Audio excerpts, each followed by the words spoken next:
How predators destroyed financial fairness in Australia. Is Aussie super bailing out US bubbles?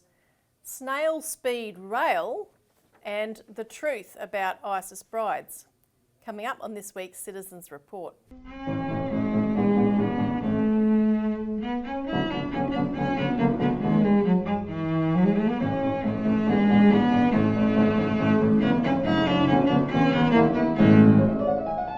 Welcome to the Citizens Report for the 26th of February 2026. I'm Elisa Barwick. Joining me today is Citizens Party National Chairman Robert Barwick. Welcome, Robbie. Thanks, Lisa. And on today's show, as I said, we've got a few topics to discuss, starting with how predators destroyed financial fairness in Australia. Well, I think the issue here is people need to watch this particular. This is the main segment today, which we'll do in the second half of the show. People need to start getting mad at this because we have economic misery out there from one end of the country to the other, and the reason we have it is because financial predators took over the system, took over the political system, and destroyed all the things that kept it fair. And we're going to give you an example of that. And people really do need to get mad enough to back the Citizens Party so we get it back. Yes. Right. There's no new solution, Elisa. Figure out where we went wrong, and go back to that point and get back on track. We've done things successfully in the past, but we seem to have forgotten about it. Yep. So this is a big reminder. Now, please hit the like button if you appreciate what we do, and make a comment below and circulate on social media to get the word around. Now, for our updates, is Aussie Super bailing out US bubbles? People need to be concerned about this. If you're, I got a bit of advice to Australian superannuation funds. If you're a superannuation fund and you don't pump Australian super into the American market, start promoting yourself to that effect. Advertising. Because you might have a whole bunch of people start running to you if they actually paid attention to what's going on right now, because of how utterly obsequious our government is to this ridiculous lunatic Trump administration, that they cooked up this policy to hand over 2 trillion Australian dollars from our super funds into investing in America. $2 trillion, fully half of the super pool.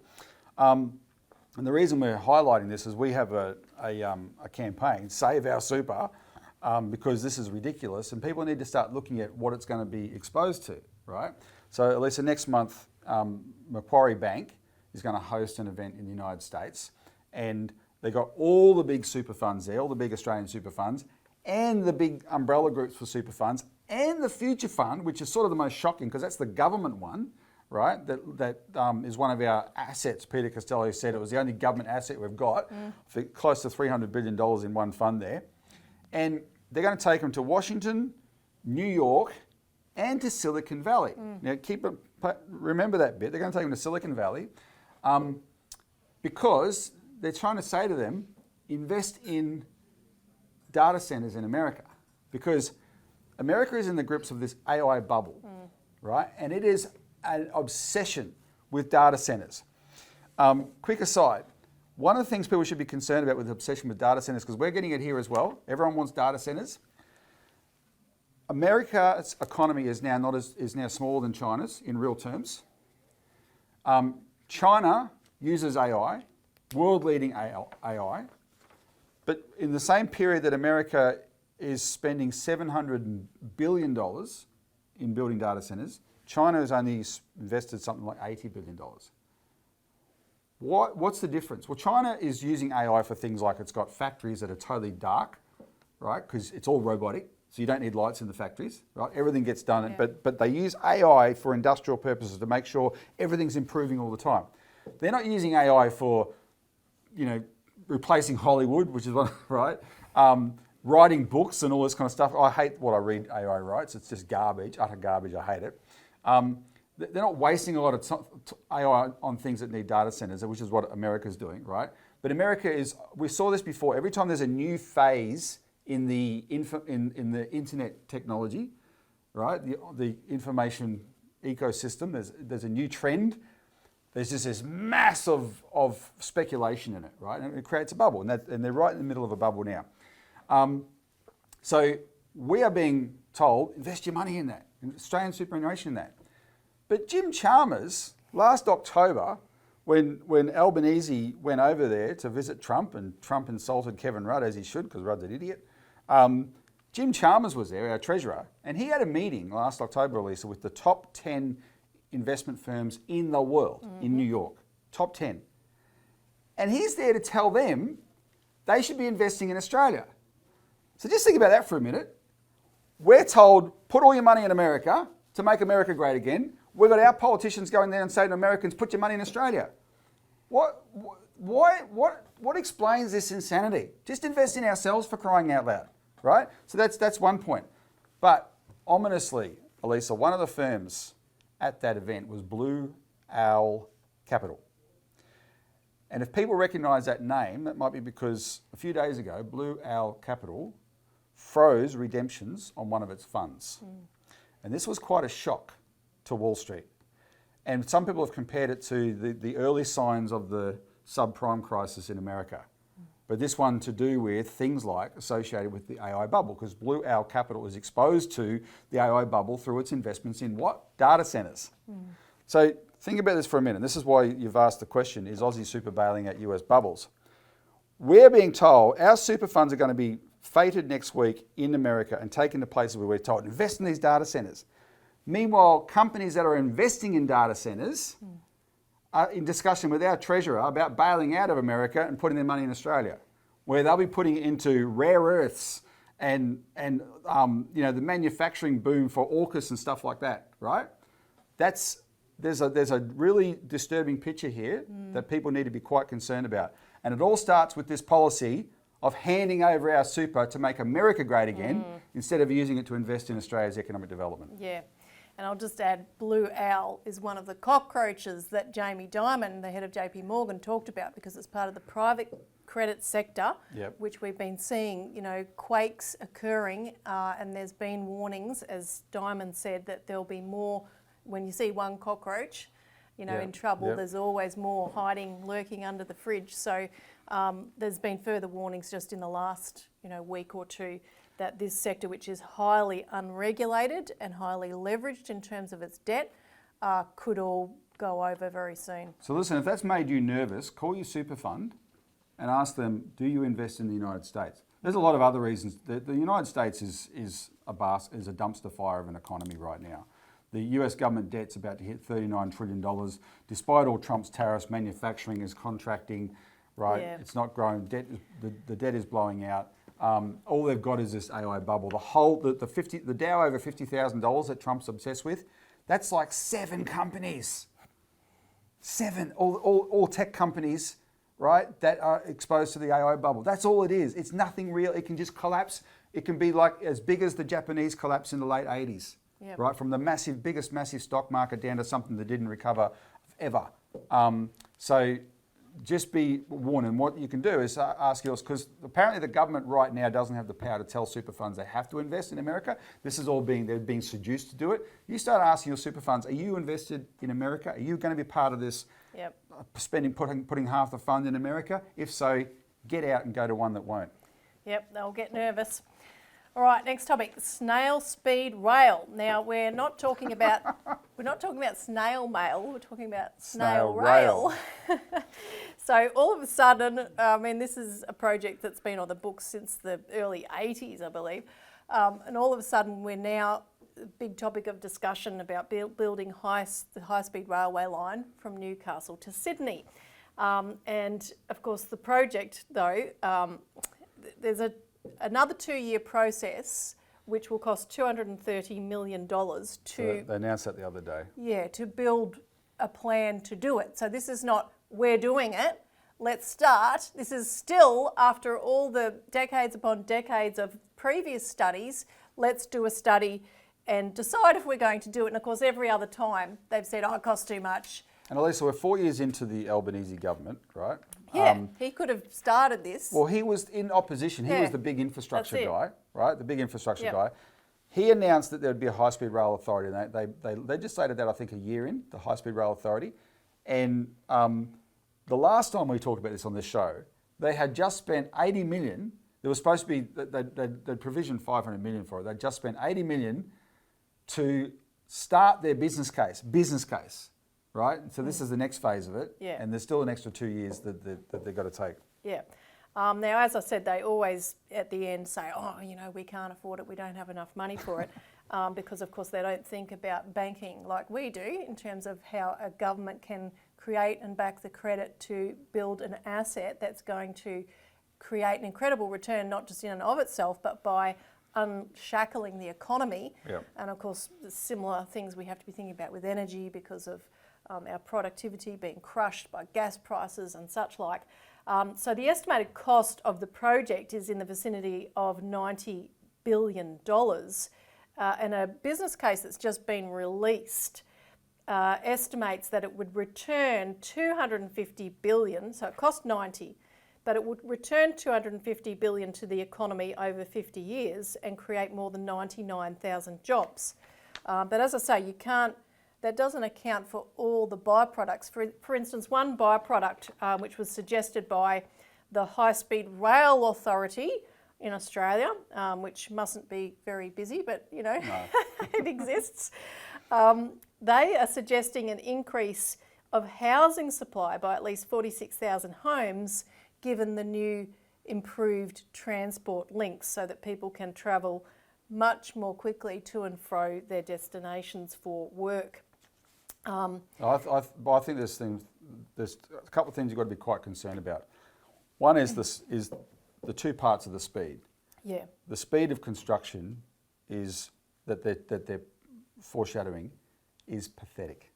Seriously pathetic. They say it's going to take 16 years. So they're doing it in phases. From Newcastle to the Central Coast would be connected within 12 years, and then following through to Sydney, the Sydney connection would be made by 2039, and then it continues to Western Sydney and Parramatta and the Western Sydney Airport by 2042. So yeah, that's 16 years to build 194 kilometres of track. Now, I went looking for some examples of how long it would take China to build a couple of 100 kilometres on track, which I think would be a few years. But the example of contrast that I did find, which was quite useful, was the world's longest high-speed railway line from Beijing to Guangzhou, which is 2,298 kilometres, so it dwarfs the nearly 200 we're looking at, in 13 years. So we want 16 years to build under 200 kilometres. They built 2,000, nearly 300 kilometres in 13 years. Yeah. The other thing that's concerning is they're saying that once it's built, the trip from Newcastle to Sydney will be an hour. Well, it's 2 hours to drive it. High-speed train should be much quicker than an hour. I mean, if they're taking the high-speed rail off the bottom shelf, the high-speed rail technology off the bottom shelf, that's shameful, right? When you get to build new infrastructure like this, you take the stuff off the top shelf. Yes. You take the best stuff, right? You take the fastest stuff, or else what's the point?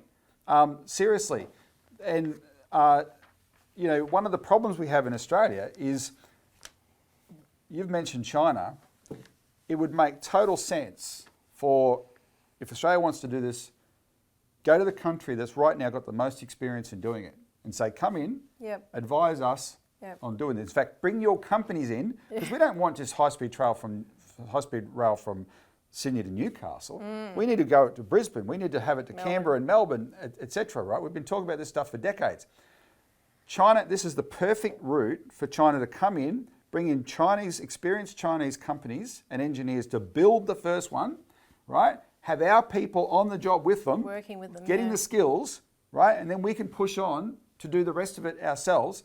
But you can't do that, because we could have talked about this freely 10 years ago, but 10 years later, right, China's suddenly the enemy, and it's just rubbish. Now, John Alexander, the former tennis player who was a Liberal politician for a while, is a friend of mine. John chaired an inquiry into high-speed rail. He's a massive advocate for it. John's attitude, well, if you're not going to talk to China, at least talk to Japan, right? Japan has plenty of experience as well. Not quite the experience that China, the actual live experience China has, but you've got to get people who are serious about doing this kind of stuff and turn this from snail rail into true high-speed rail, both in speed of construction and speed that the rail goes at. Absolutely. Okay, another update on the truth about ISIS brides. Now, in the lead editorial of our publication, The Australian Alert, this week, you reminded readers about the propaganda campaign prior to this one we're seeing right now. Right now it's a big anti-Muslim fear campaign, but over the last decade or more we've been following the anti-China campaign, which of course was, to instill terror in the population that China was a great threat to us. And this article we'll put up on the screen says it all about how this kind of campaign operates. This was an article from the 7th of March 2023. Australia faces the threat of war with China within 3 years and we're not ready. Now, well, that means, Elisa, it's as of recording today, 9 days countdown to war with China, people, because the most senior journalist in the Sydney Morning Herald 3 years ago said so. Peter Harcher, utter scumbag in my view. I watched everything he wrote about China for the last 10 years. He was one of the handful of journalists who turned us into enemies of our number one trading partner for a foreign power, the United States, right? Handed us over to the United States and turned us against our number one trading partner with this kind of propaganda. And he said 3 years ago, butter wouldn't melt in his blooming mouth, war with China within 3 years. So people, that's a 9-day countdown. So for the next 9 days, you count it off, right? Because build your bunker, get underneath the ground, get ready for it, because Peter Harcher said so.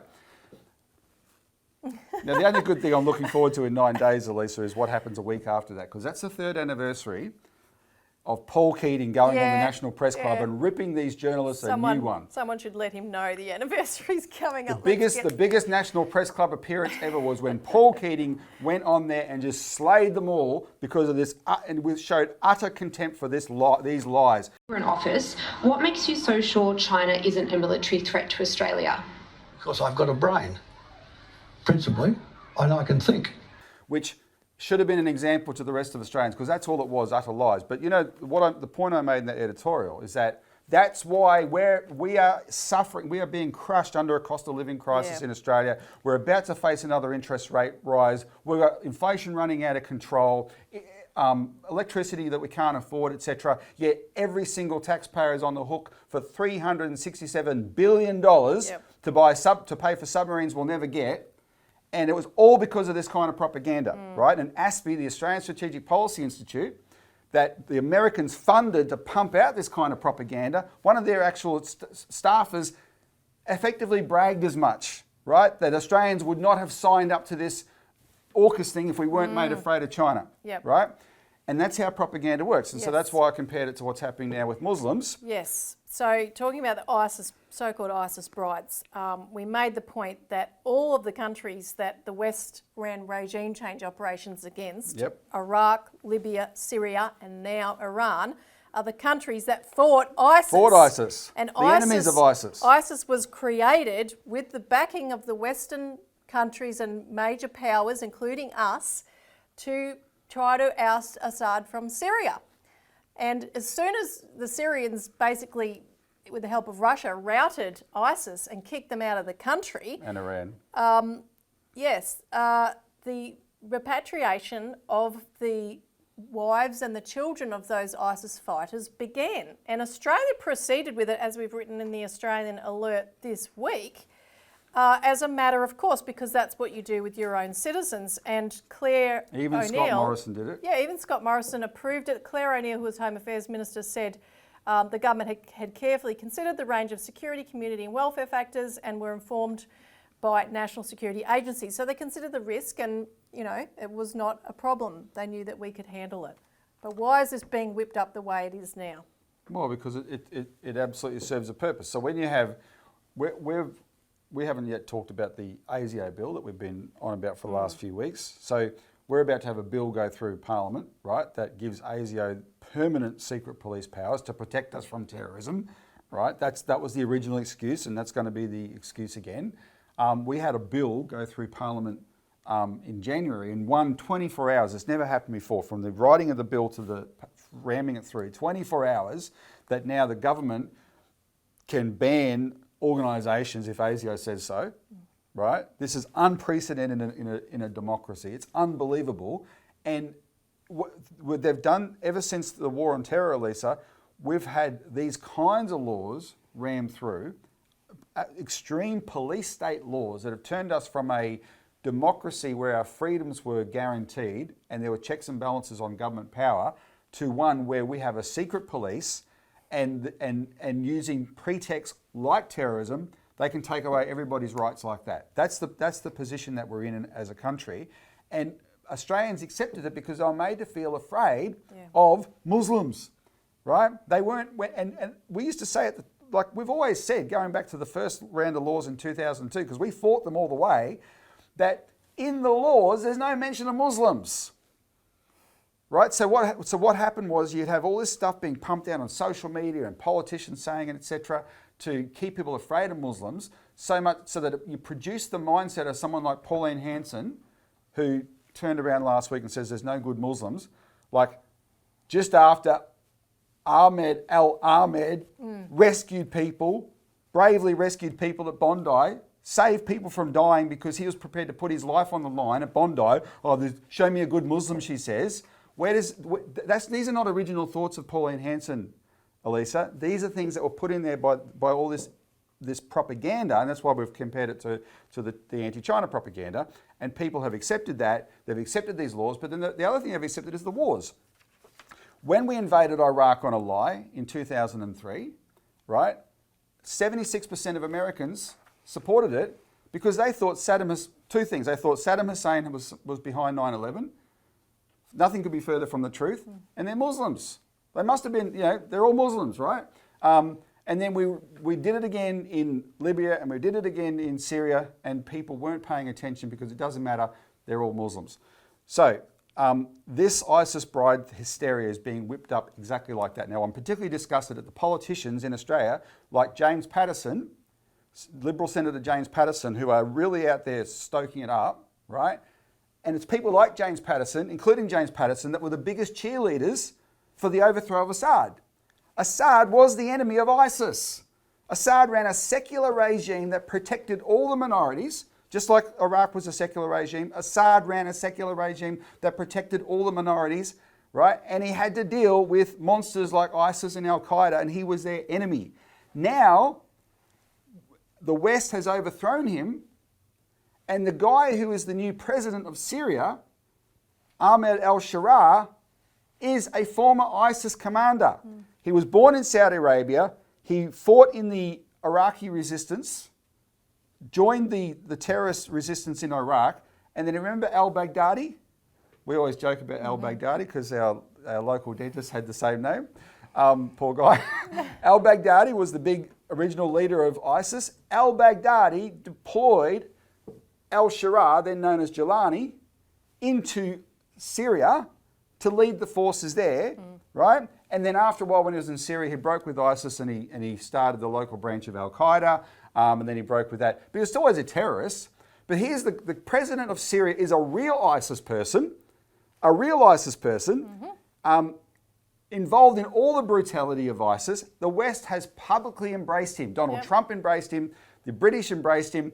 Yet we are now whipping up, inciting hysteria against women and children who were caught up in all that, but are in no way culpable like this guy was, as if they are the terrorist threat. Yep. And I can tell you now, if Scott Morrison was prepared to be frank, I think Scott Morrison's the biggest scumbag to ever be a Prime Minister of Australia. Agreed. But the tone was different because before COVID actually interrupted. There was a process of repatriation of these people back.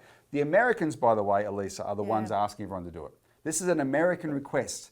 Donald Trump has repatriated America's ISIS brides. Now, some of them, when they get back, they get arrested and charged with terrorism-related crimes. And you know what? They're prepared to go back and face that because the hell they live in is sheer hell, right? And the Americans are saying, and these are not political Americans, these are people like Vice Admiral Brad Cooper, who's the head of CENTCOM, whose job it is to try and make Syria, such as it is, work now, right? He's saying if you leave them there, you're actually going to create a terrorism problem because over time, this will incubate something. Get them out, de-radicalise them.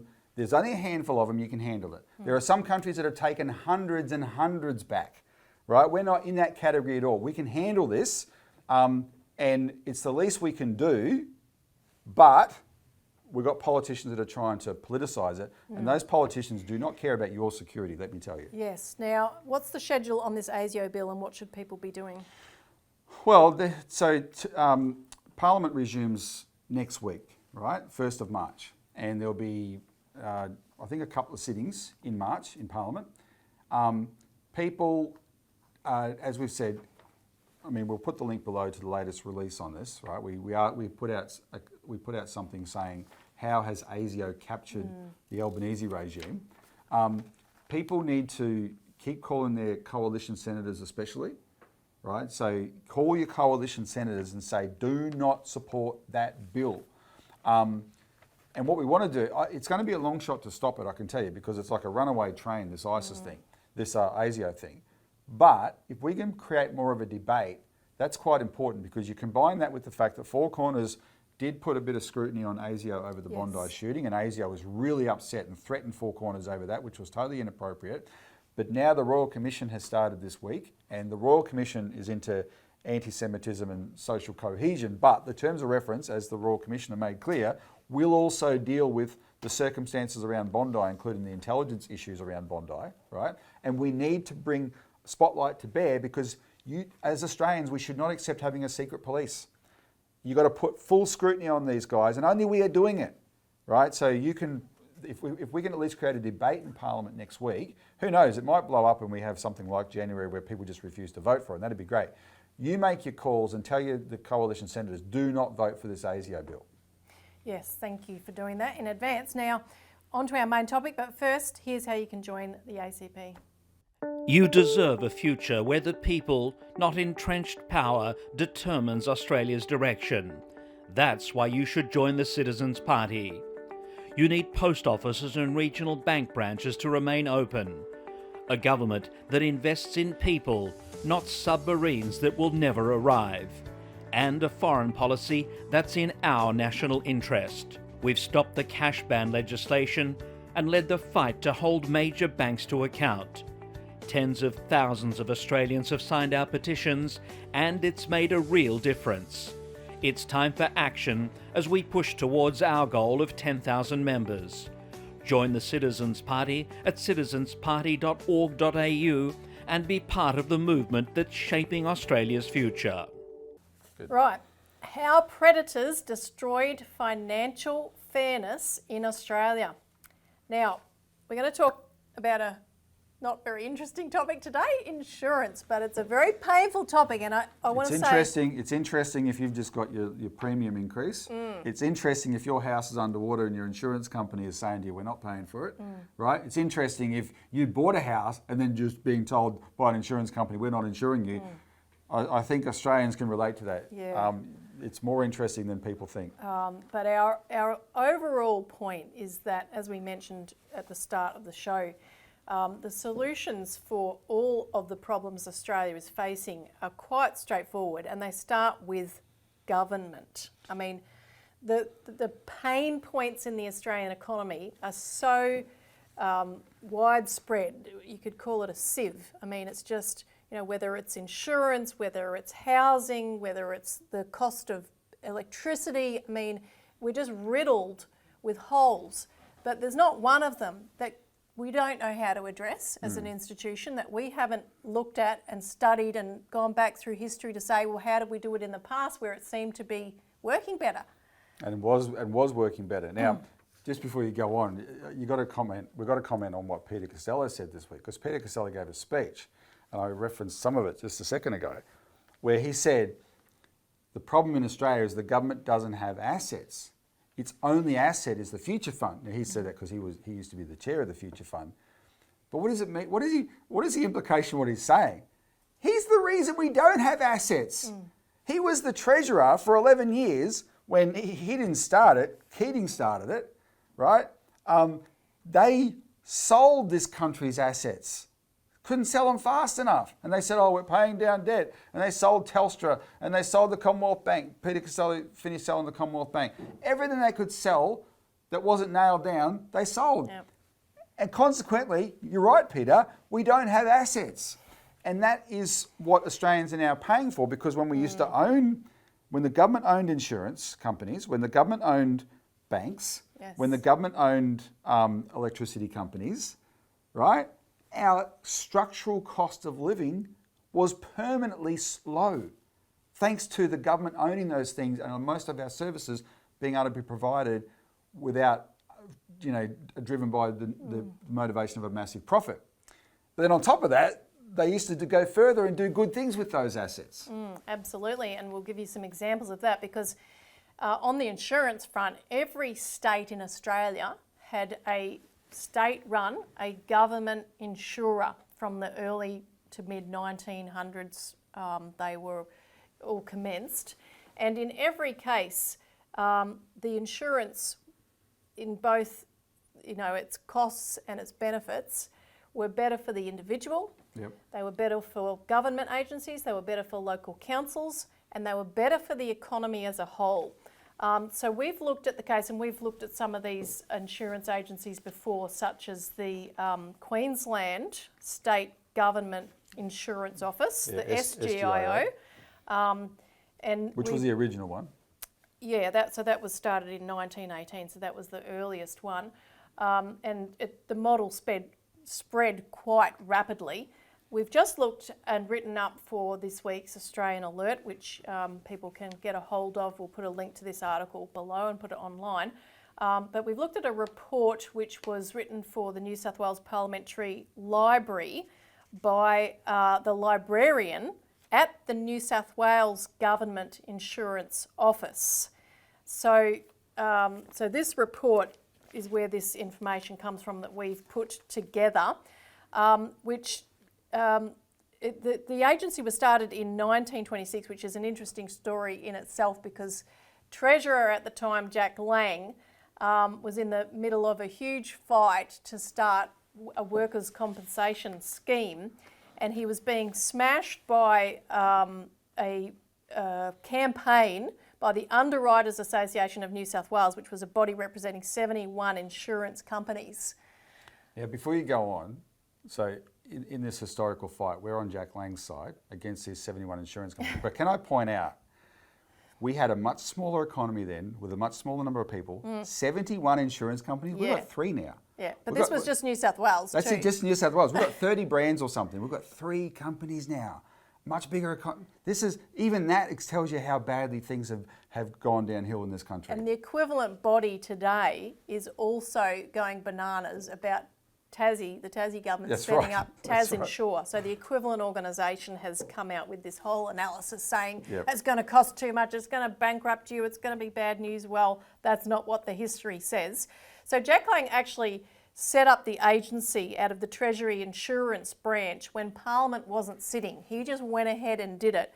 And even before, several months later, an enabling and validating bill was passed to enshrine it into law, the Treasury offices that existed at that time, 20-odd offices, this is a quote from the document, were overflowing with applicants in corridors and filling in forms propped against the wall. So people were so desperate to get cheaper and better insurance that they were, flooding in. And there had been, by the way, a previous effort by the Local Government Association to form a local insurer. And of course, today we see an example today where in southeast Queensland there's a number of shires that are banding together and saying we need to start our own insurance agency. The councils are so desperate up there because as we covered, like the pub in St George, his bill went from $22,000 a year in insurance to $160,000 a year in insurance, right?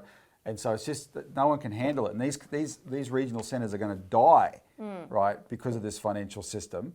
They're trying to do the same thing, but This is Now- interesting how progressive it Yeah, is. now in 1941, the New South Wales Premier announced legislation to incorporate the agency so that it could compete across the spectrum of all insurance products, because it was basically mainly providing insurance for government agencies and local councils at that time.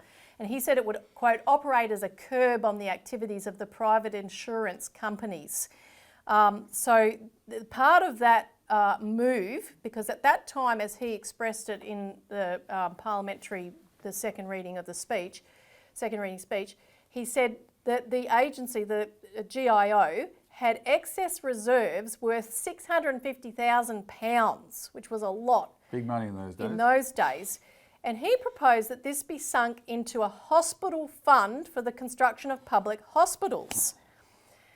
Which was agreed to, and it happened. And by 1978, nearly $5.4 million had been invested into local hospital construction, in addition to the taxes paid by GIO of $75 million, so boosting general revenue. In the decade of the 1950s, GIO also loaned $16.8 million to local government bodies. So essentially, they were making profit. Yep. And they were putting the excess profit into various investments, so they set up their own financial services department and fund management. Well, not just the excess profit, they've got premiums, right? So they're investing Yes. the premiums as well, right? And they're making sure they're investing it in good stuff. Yeah. So they even invested. Win. They even had a home loans department. You know, we can't even get our banks to have decent home loans at on decent terms. In these days, the insurance agencies were even ploughing their excess profits into building hospitals, local government loans, housing loans, and even loans to public utilities. And the SGIO in Queensland loaned over $302,000 to cooperative housing societies. So this would be the equivalent today of loaning to community housing providers that are private agencies or charity-run agencies. So, you know, they need the funding. But of course, the other thing they were doing, apart from contributing to the general economy, was they were putting those profits back, as you said, into premiums. So the practice started in 1939 when they set up in New South Wales, this is a local council insurance scheme under which the insurer would refund 70% of each annual surplus they had. And so this was extended by 1969 to all customers. Or I should say by 1969, 1.35 million had been refunded to customer premiums. And in the 1950s and 60s, GIO paid a 20 to 25% bonus over other rebates, which was set by the Premiums Committee. So in other words, you know, you would get a notice like, we can put this one up. This was from the Queensland State Insurer, where they announced in 1920 a discount of 50% on premiums, which was applied to the next year's premium. So you essentially didn't have to pay the subsequent year. So you got a year's insurance for free. And the other example with the New South Wales GIO was that even in cases of severe hailstorms and flood events that were unexpected and the locals hadn't covered themselves for those contingencies because it wasn't expected, Yeah, this is amazing. the insurer covered them anyway. They paid out their claims if the people were willing to Top up their insurance. so retrospectively paying that extra insurance. Now today, when would you ever say, oh, don't worry, we'll pay you out, but just, you know, we'll take off the amount that you would have owed us if you had have got that policy, the correct policy. So it's a really stunning picture. But what happened to these insurers? Well, the story of the New South Wales GIO is instructive because in the early 1980s, they were actually expanding it. They set up, they regionalised it, so there were all these regions that Sydney was divided into, but they also divided the country regions into different areas, and they were expanding with more branches, so they were planning a big expansion, but it was interrupted by neoliberal economic policy, which opposed the government having any role of any kind in finance. And GIO's profit and investment was too big of a lure for the private sector to resist. And so as privatisation was being proposed for everything across the board, this was one of the first things on the chopping block. So GIO was declared a commercial authority in 1986, and by 1992 there was a share float which realised $1.2 billion. After the share float, interestingly enough, GIO acquired the State Insurance Office of Victoria. So Victoria was brought into the fold just in time for it all to be taken over by AMP in 1999.